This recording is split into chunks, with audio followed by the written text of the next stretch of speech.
Heavy rain battered parts of Bengaluru again on Monday evening, causing flooding and several kilometre-long traffic jams. The Bangalore Water Supply and Sewage Board has warned of water supply disruptions in several areas of the city for the next 24 hours. The board has arranged temporary tankers free of cost, and these are to be supplied to areas where water supply through taps has been suspended. This is for the second time in a week that Bengaluru is underwater.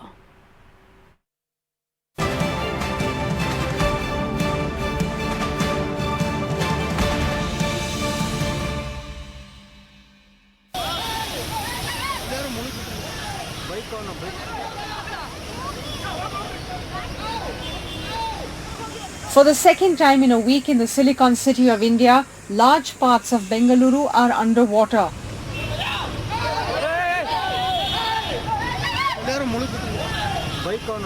A man nearly drowned in the flooded street near Marathahalli Silk Board Junction Road.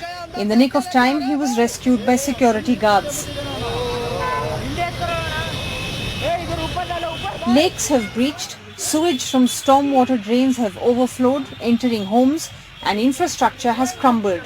In place after place, as roads turned into rivers, boats and tractors replaced cars. Heavy rains caused havoc in the slums in the southeast part of Bengaluru near Munekolalu and Belandur. Over 1,500 families have been affected by the torrential rains, rendering them homeless. But even upmarket areas were badly affected. Over 25 places reported flooding. What you see on to my right is this is the entry point to especially the layout, which at least has over 400 houses, residents. What you see here is especially people, taking loaves of breads and also food packets, milk packets, so that they can give it to especially the residents who are stuck inside their homes. No, it's actually the second time. A couple of days before we had the same. No, this started happening this year only, and we had got the situation like 5 days ago. And everybody worked together. Huge rains which is happening, so we didn't expect that such huge rain. Water gushed inside the Wipro office after the Halanayakanahalli lake breached in Sarjapur, entirely flooding the campus. Techies have taken leave from work and are out on the flooded streets helping their neighbourhoods. Chief Minister Basavaraj Bommai, who visited the same areas that we have reported from in Whitefield and Sarjapur Road, has once again made an empty promise. The Outer Ring Road Company Association has written to the Chief Minister that the companies have suffered a loss of 225 crores in just one day. ಎಲ್ಲ ಸಮಸ್ಯೆಗಳನ್ನು ಚರ್ಚೆ ಮಾಡಿ ತೀರ್ಮಾನಗಳನ್ನು ಮಾಡಿ ಪರಿಹಾರ ಕೊಡೋದಕ್ಕೆ ಎಲ್ಲ ಅವರು confidence ತೋರಿದ್ರು.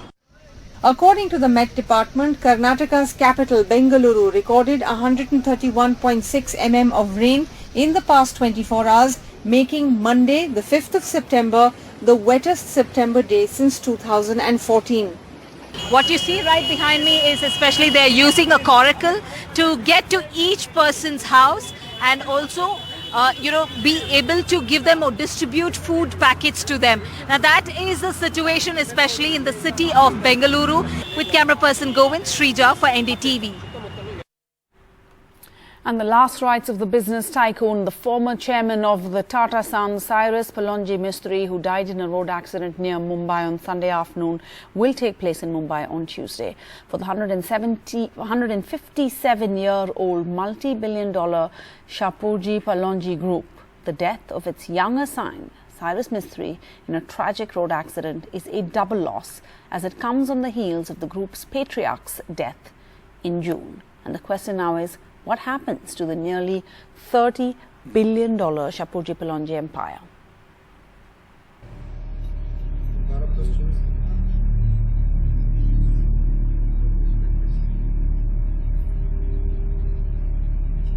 The Mercedes SUV belonging to the Pandols. Just 20 minutes before the fatal accident in Palghar, in which Cyrus Mistry and Jahangir Pandol, both sitting in the rear seat, were killed. दुकान पे था, काम कर रहा था। जैसे आवाज आया वैसे जाके देखा तो गाड़ी ठोक दिया था ब्रिज के डिवाइडर को। दो आदमी पीछे के बेहोश पड़े थे, उसको जान नहीं था लगता। अच्छा। और आगे के उसको होश था। बाद में आदमी आए इधर उधर से, तो बाद में निकालने के लिए अभी तक फोन किया आदमी लोगों ने, फोन किया जैसे आदमी लोग आए, एम्बुलेंस आ गई और बाद में निकालने को लिए. The police are now looking at a computer chip in the SUV to get an idea of whether there was a mechanical problem. Though it is widely believed that the driver may have lost control of the vehicle in a high-speed overtaking maneuver. इसका जो data रहता है अंदर का वो Mercedes Benz company की तरफ से हम उसके पैरामीटर्स चेक करेंगे, क्योंकि हाई एंड व्हीकल्स में हमें पता चलता है कि टायर प्रेशर कितना था, वेदर वो ब्रेक का फ्लूइड सही था या नहीं था. वो व्हीकल देखने के बाद पता चलता है कि it must be in high speed. Significantly, the police believe the deceased passengers were not wearing seat belts in the rear seat. The accident took place on a spot on the road when a 3-lane road changes to a 2-lane one on a bridge along the Mumbai-Ahmedabad highway. The vehicle hit a divider at this location.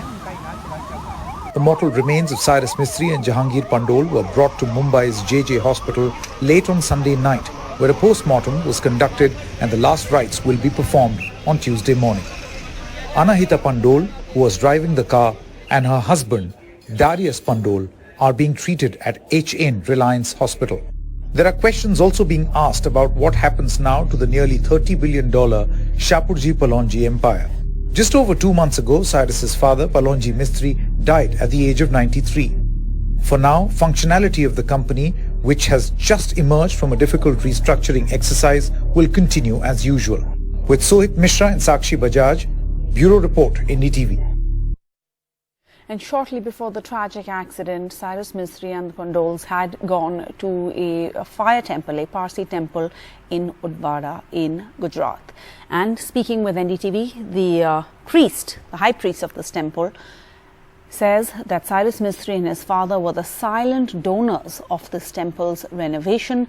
A renovation was completed 6 months ago by Cyrus Mistry's company, and this, of course, fire temple in Udvada is the oldest continuously running fire temple in India. कल यहाँ पर Cyrus मिस्त्री आए थे, तो यहाँ पर वो कब आए थे, कितने बजे और किस तरह से क्या मुलाकात थी? वो करीबन 11 बजे इधर आए थे. एक रेगुलर विजिट थी. आप जो ये मंदिर देख रहा है वो अभी 6 महीने पहले ही उसका रिस्टोरेशन हुआ था. वो पूरा रिस्टोरेशन ये मंदिर का शापूजी पालनजी ग्रुप ने करवाया था, और तभी भी साइरस और उनके भाई शापू रेगुलर विजिट करके सब काम उनकी निगरानी में देखते थे. जितनी बार आते थे वो साइलेंट विजिट करके चले जाते थे. ऐसा नहीं होता था कि वो वीआईपी ट्रीटमेंट उसको मिले और कुछ भी नहीं. सब लोग, उनके फादर भी ऐसे ही आते थे और ऐसे ही दर्शन करके चले जाते थे. साइरस भी वैसे. All right, let's get you the big international story at this. UK's Foreign Secretary Liz Truss has defeated the Indian origin former Chancellor Rishi Sunak and is named the winner of the Conservative Party leadership contest that took place on Monday. She will now go on to formally take charge as the British Prime Minister as Boris Johnson's successor. The 47-year-old senior cabinet minister was widely expected to clinch the ballot of an estimated 160,000 online and postal votes, all cast by Tory members, ending Sunak's historic run as the first Member of Parliament of Indian heritage to compete for the top job at number 10 Downing Street. She is the third female Prime Minister in Britain, after Margaret Thatcher, of course, and then Theresa May. It's an honour to be elected as leader of the Conservative and Unionist Party. I'd like to thank the 1922 committee, the party chairman, and the Conservative Party for organising one of the longest job interviews in history. Thank you very much. And after Radhika Iyer now joins us from London. Radhika, finally we're seeing weeks of this acrimonious competition now ending. But what exactly was the difference between the two votes? Because we had always expected that Liz Truss was going to win, but by how much of a margin has she won, and where has Rishi Sunak lost out? The gap has actually been quite close, and it has been closer than what the pollsters and experts had expected. However, it was not a surprise. We knew that she had the edge over Rishi Sunak. Of course, on the ground, I picked up mixed reactions from people, but I have with me at the moment Lord Karan Billimoria, who is a crossbencher. Karan, mixed reactions is what I felt on the ground. What is your reaction? Is she competent? She is absolutely very competent. She is one of the most experienced cabinet ministers we have. I've worked with her when she was Minister for the Department for Agriculture, for example, going back 8 years. She's been Minister for Trade, and she's rolled over 66 trade deals with the EU. The India Free Trade Agreement was initiated while she was head of our Department for International Trade, and of course, she has just been Foreign Secretary. And she's pro-India? And I visited India with Liz Truss earlier this year with Minister Jaishankar in India. She is absolutely pro-India. She wants this free trade deal to succeed, and I think she will do her utmost to improve and build on UK-India relations. We've now got a Prime Minister who's pro-cutting taxes, pro-growth, pro-investment and growth, which is all music to my ears. Okay. Of course, Rishi Sunak is a wonderful individual and a very good friend of mine, and I'm very disappointed for him. He's hugely talented, and he's got a big future ahead of him. Is by any chance one of the reasons why he didn't make it is because he comes from an Asian background? This is absolute nonsense. I'm sorry.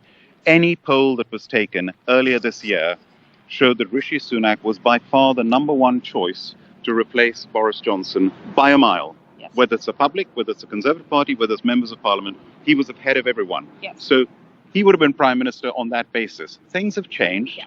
It's got nothing to do with that at all. I believe we will have an Asian, we will have an Indian as Prime Minister of the United Kingdom in my lifetime.